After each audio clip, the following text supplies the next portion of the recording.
up, crew? Welcome back to Trail Talk Tuesday on the You Run You channel, where we talk about running, life, and all the other good stuff that we feel like talking. All the good stuff. All the stuff we want to talk about. Whatever we feel like. It's race week, y'all. Oh, hey, there's sunglasses. I know. What? Those are mine. Yes. It's garbage, but whatever. Should I put them on? Trail treasure, look at that. Trail treasure. Now, hopefully we can find the owner. Should I just put them on my hat for now? Yeah, put them up there. Okay. If we see somebody up here, we'll see if we can. Might be one of those little boys or something we saw. True that. So what do we got? It's race week. What do we got coming up? Big Scrub 150. Oh, hey. We've been waiting on this one. Excited. Very excited. We're a week out. Yep. And we are out here on the trail, and we're just talking about preparation, but for us, what we felt like was the most important piece, what was the most important element of this journey. For me, I felt like hydration was the most important.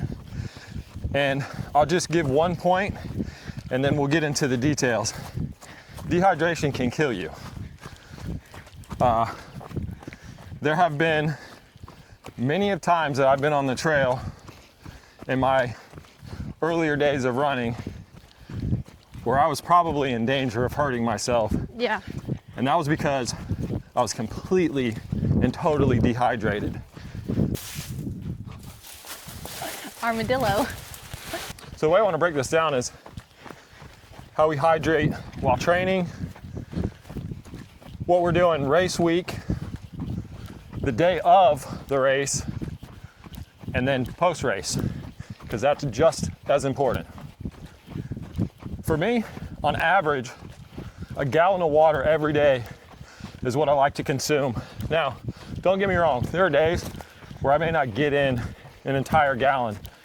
A lot of us find it hard to drink that amount of water, but I got a simple formula for you that may help you get it down a little bit quicker. What I like to do is just use a gallon jug. You may not have that liberty because of your place of work or something, but you may get something a little bit more classy as far as the container. But I like to use a gallon jug. Fill that up every night and drink it during the day. Pretty simple, right? Additional to that, I'll maybe drink a small Gatorade or a seltzer water, something like that for lunch. Because let's be honest, water can taste pretty bland. But when you're putting in the miles and you're sweating, down here in South Florida, it's pretty hot year round. You have to replenish those liquids. So daily, gallon of water. Now, let's move into race week. This is when I'm extremely intentional about hydrating. I make sure that I get a gallon of water every day on top of drinking other things.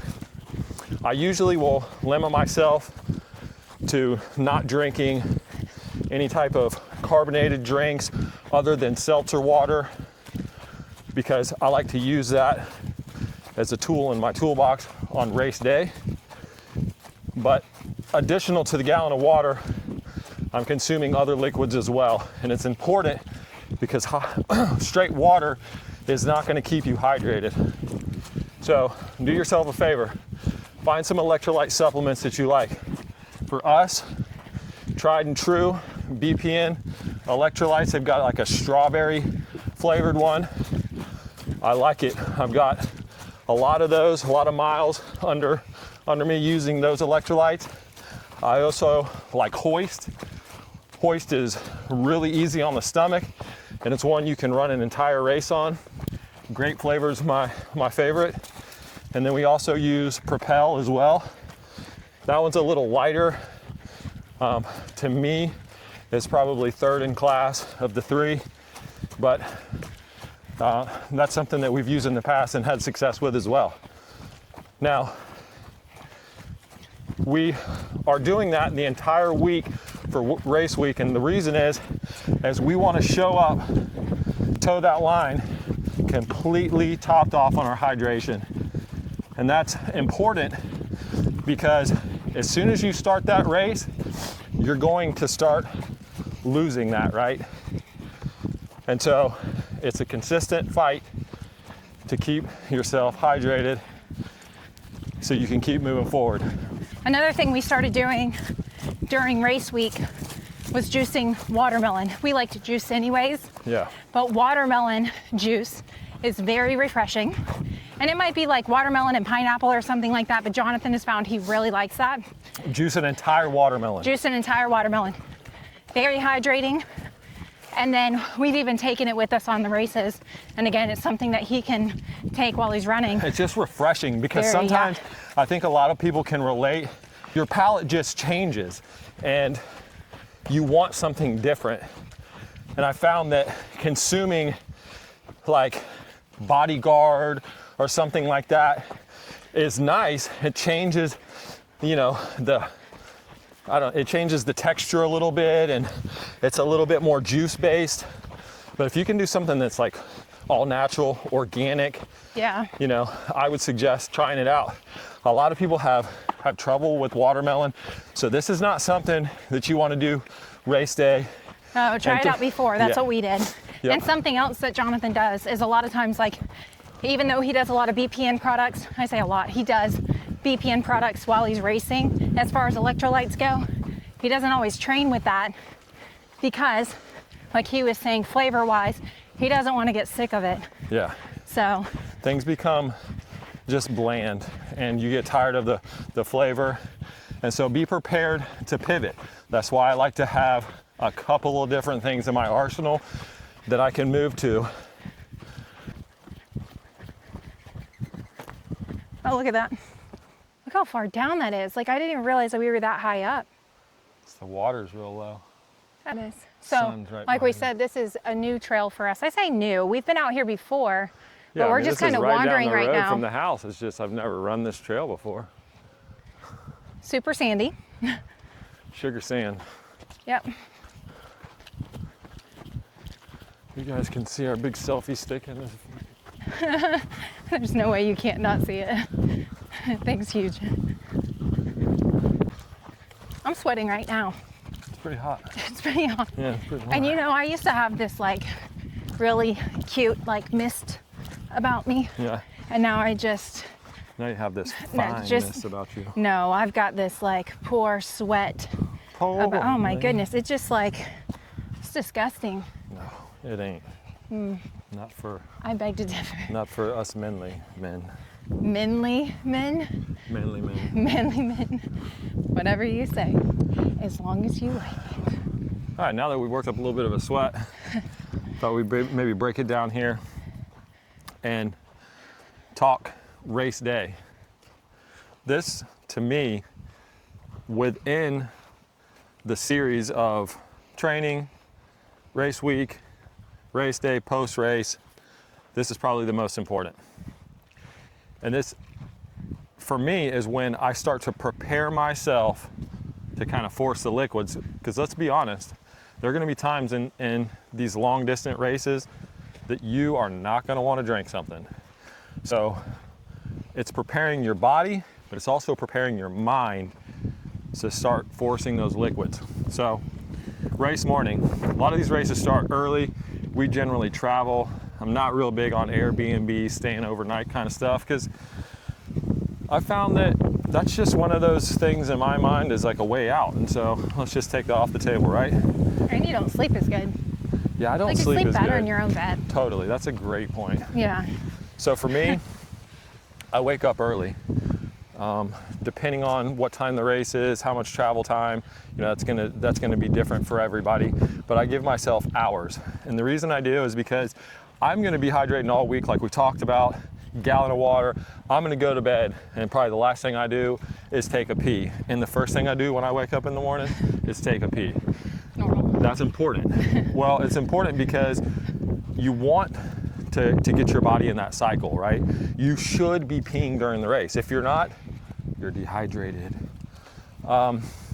So with that being said, what we do is we wake up in the morning and we drink water straight away, maybe with a little bit of pinch of lemon in it, pinch of salt. But then from that point, I'm gonna go ahead and start in with electrolytes. I like to either put in one of the BPNs, good morning, Hi. or evening, I guess. Whatever time of day it is. Whatever.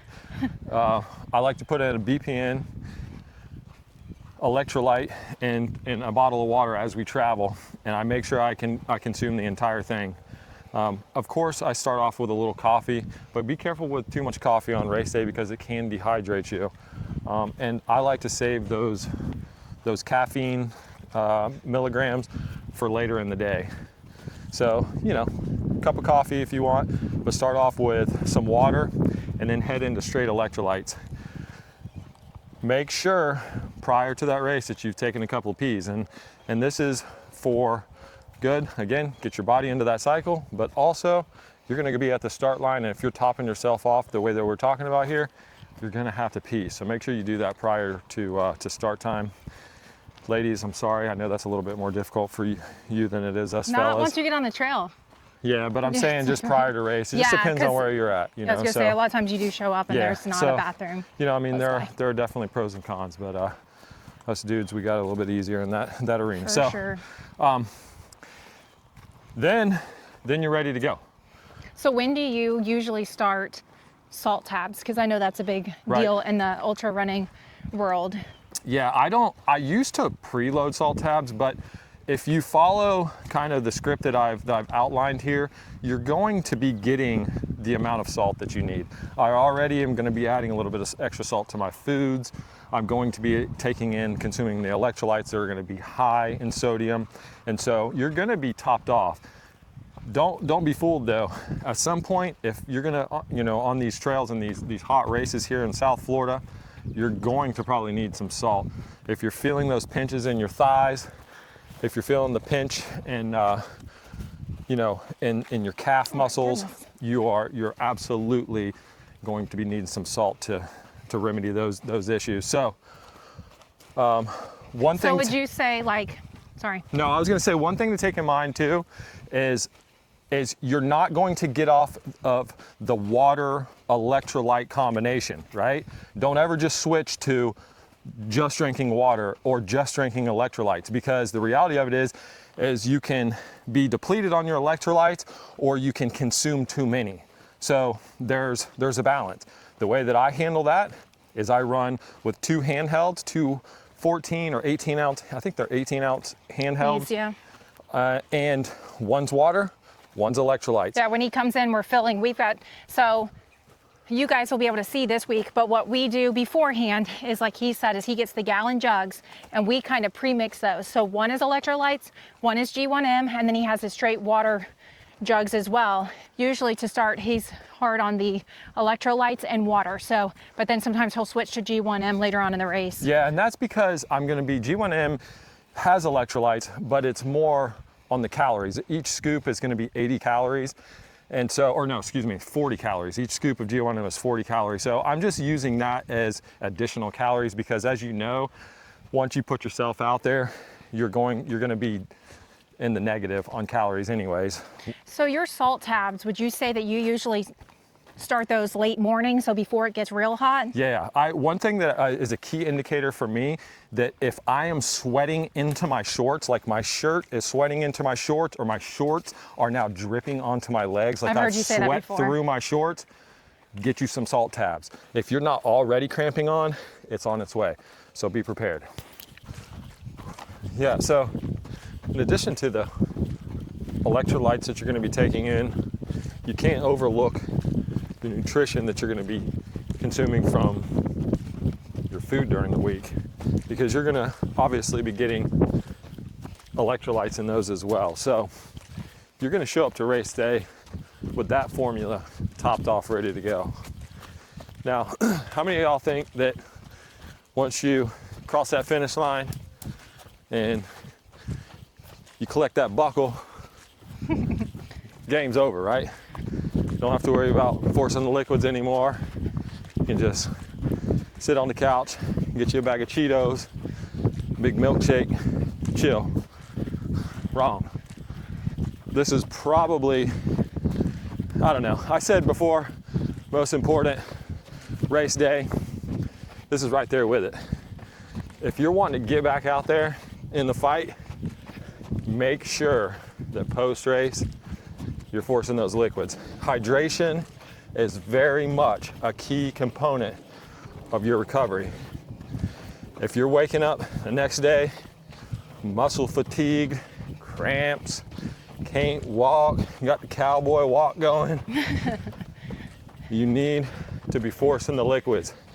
I know this for me is extremely hard because after I've gone through that feast with all the calories and cramming all the liquids and running the miles, I don't really feel like it. But if you're determined, you can get it done. So Yeah, we usually are pretty prepared when we get home to make sure that he's still taking in the liquids, getting plenty of food in. At this point though, what's nice about that is we're making him whole meals. It's not ramen noodles anymore, right. And mashed potatoes. So Oatmeal cream pies, he's looking moon forward pies. to it. Yeah, he's looking forward to it when he gets home. And because of course he has me and his 4 daughters, I can assure you, he is well taken care of. Your boy's blessed. Waited Coming on and hand going, and foot.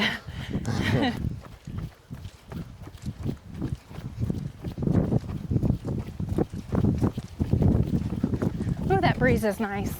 Beautiful. So we appreciate y'all coming along with us on this Trail Talk Tuesday. We really appreciate y'all tuning in. We hope that you got something out of it. Remember, hydrate. You run you. What do we have here? Ooh, did you pick them up? For some trail, bro, I want to see if they're my size. Those are not your size. Size 7? Yeah. So like 6 sizes too small. Trail treasure.